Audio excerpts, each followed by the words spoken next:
E aí, pessoal, tudo bem com vocês? Eu me chamo Rodrigo, eu sou professor aqui da Help Concursos e na aula de hoje a gente vai ver a segunda parte sobre o tema redação oficial. Se você perdeu esse vídeo, eu vou deixar ele aqui no card, aí você vai lá, assiste e depois volta, beleza? Então, sem perder tempo, na aula de hoje nós vamos ver alguns aspectos da redação oficial. Ficou faltando 3 aspectos importantes que a gente não considerou no primeiro vídeo. Então a gente vai falar um pouco sobre coerência e coesão e também sobre precisão. Vamos começar pela coerência e a coesão. Então o que significa essas duas palavras? A coerência é a relação lógica das ideias de um texto que decorre da sua argumentação, resultado especialmente dos conhecimentos do transmissor da mensagem. Ou seja, a coerência ela está relacionada com a lógica. Não adianta um texto ele ser bonito, com palavras diferentes, palavras eruditas, se ele não fizer sentido. Então, um texto que ele é contraditório, redundante, ou seja, repetitivo, ele não vai ser um texto claro. Ele vai ser um texto obscuro, de difícil entendimento. Então, a coerência ela vai lidar com as ideias, se elas são lógicas, se elas fazem sentido ou não. Já a coesão, ela está relacionada com a ligação entre as palavras, entre as frases e do texto em si, o texto completo. E para isso, vão ser usadas palavras que são chamados conectivos, que são as conjunções, preposições, que vão ligar uma ideia a outra. Então, o texto coeso, ele é bem amarradinho, como se fosse os elos de uma corrente. Então, para conseguirmos obter um texto que seja coeso e coerente, é importante nós termos conhecimento da gramática da língua, da norma culta, porque nós vamos precisar utilizar ela para escrever bem um texto. Existem alguns mecanismos que ajudam a gente a obter um texto coeso e coerente. Nós vamos analisar eles. São a referência, a substituição, a elipse e o uso da conjunção. A referência é quando um termo ele faz referência a outro termo naquela mesma oração.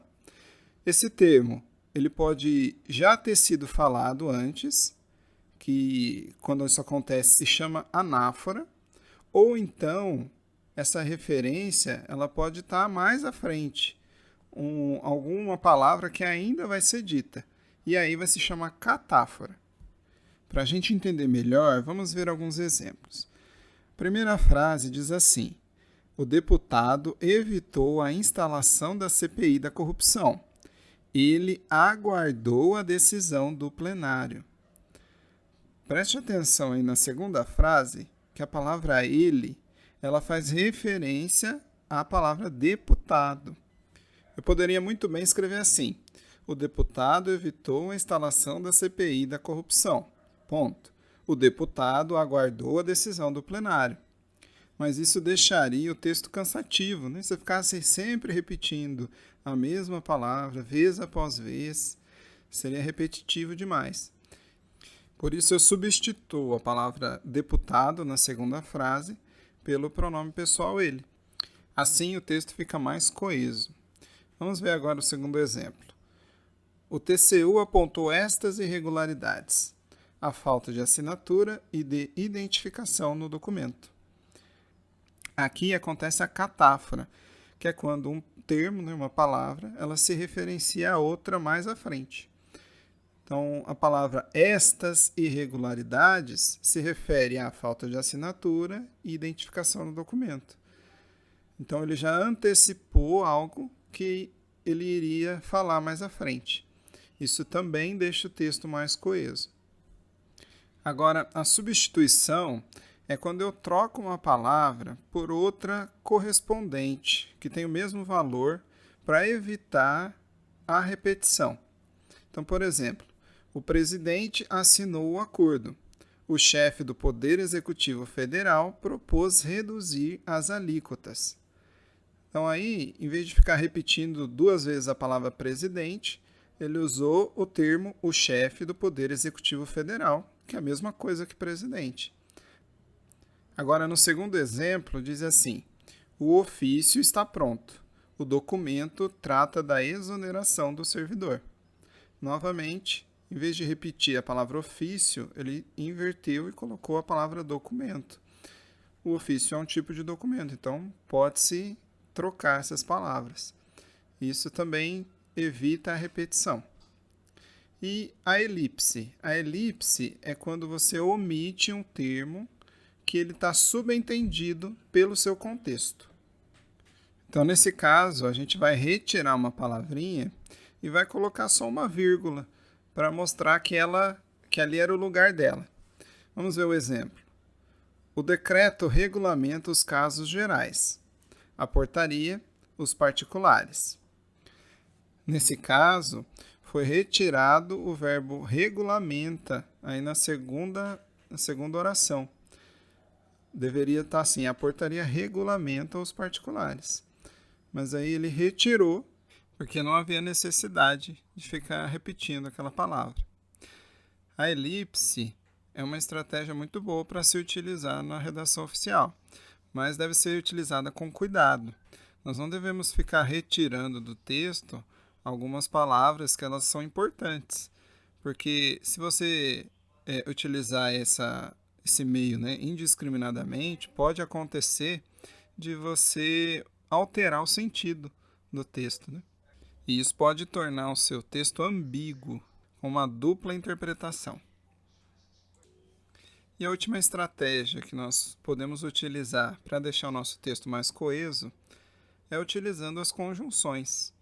As conjunções elas servem para fazer ligação entre as orações, períodos e parágrafos. Então vamos analisar um exemplo aqui. O embaixador compareceu à reunião, pois identificou o interesse de seu governo pelo assunto. Aqui nesse exemplo foi utilizada a conjunção pois, que é uma conjunção causal. Aí ela explica o motivo do embaixador ter ido à reunião. Dessa forma, existem vários tipos de conjunções. Existem as conjunções subordinadas, conjunções coordenadas, e cada uma delas vai ter uma função diferente. Então é importante conhecer o sentido de cada uma das conjunções para saber como utilizá-las no texto. Vamos falar agora sobre a precisão. A precisão ela está relacionada à clareza, que nós vimos no primeiro vídeo dessa série. E ela se caracteriza pela articulação da linguagem comum ou técnica para a perfeita compreensão da ideia veiculada no texto. Então, o objetivo dela é que o texto ele seja de fácil compreensão por quem estiver lendo ele. Outra característica é a manifestação do pensamento ou da ideia com as mesmas palavras, evitando o emprego de sinonímia com propósito meramente estilístico. O que isso quer dizer? Que as ideias que vão ser tratadas ali naquele documento, naquela redação, elas devem ser feitas de maneira clara e não deve se aplicar um estilo só para deixar o texto bonito, como se fosse um estilo literário, uma poesia, algo do tipo. Então, a redação oficial ela não se preocupa com isso. Ela se preocupa só com que o assunto ele seja tratado e seja compreendido com clareza e objetividade. E uma outra característica é a escolha de expressão ou palavra que não confira duplo sentido ao texto, com o mesmo objetivo de o texto ele ser claramente entendido. E para isso, para que nós consigamos alcançar essa precisão no texto, é essencial fazer a releitura de todo o texto que nós vamos escrever. Porque é durante a revisão que nós vamos avaliar ali se aquele texto está fácil de ser entendido, se não tem nenhum erro gramatical, nenhum erro na ortografia. E aí nós vamos poder fazer as mudanças necessárias. Então, quando você estiver trabalhando lá no seu cargo público, e sempre que for redigir um texto, releia, peça para algum companheiro seu, algum colega de trabalho para ler também, porque às vezes o texto ele parece claro para nós, mas para as outras pessoas ele pode ser difícil de entender, porque algumas palavras nós conhecemos, mas talvez elas não sejam utilizadas pelo público em geral. Então, a releitura é muito importante para se fazer uma redação oficial que cumpra o objetivo. E para isso, tem uma frase muito importante que nos ajuda a resumir tudo isso, que diz assim: explicite, desenvolva, esclareça, precise os termos técnicos, o significado das siglas e das abreviações e os conceitos específicos que não possam ser dispensados. E para fazer tudo isso, que essa frase diz, é importante a gente não ter pressa. Porque se for escrever um texto na pressa, não vai sair bom. Uma outra frase muito importante que nos ensina muito é que não há assuntos urgentes, há assuntos atrasados. Então, se você tem que escrever um texto rápido, correndo, provavelmente é por culpa sua, porque você ficou enrolando. Então, um texto ele deve ser feito com calma e deve ser relido várias vezes para corrigir todos os erros ali que nós cometemos durante a escrita. Assim, vamos analisar agora uma questão que é muito boa sobre esse assunto e nos ajuda a entender melhor toda essa matéria. A questão que nós vamos analisar é da Banca Vunesp e foi aplicada no ano de 2019 para o cargo de agente administrativo. E diz assim: os aspectos de coesão e coerência estão atendidos no enunciado. Alternativa A. Os documentos solicitados, que a entrega era para hoje, poderão ser até amanhã. Alternativa B. O edital e o contrato estão em análise. Este pelo diretor, aquele pelo técnico da área. Alternativa C. As mães que cabem o direito, o auxílio creche, devem solicitar isso até o fim do mês. Alternativa D. Novos portões de entrada de funcionários e visitantes, no qual uns seguem à direita, outros à esquerda. E alternativa E. Os pedidos de férias dos servidores foram indeferidos, onde eles discordaram dela.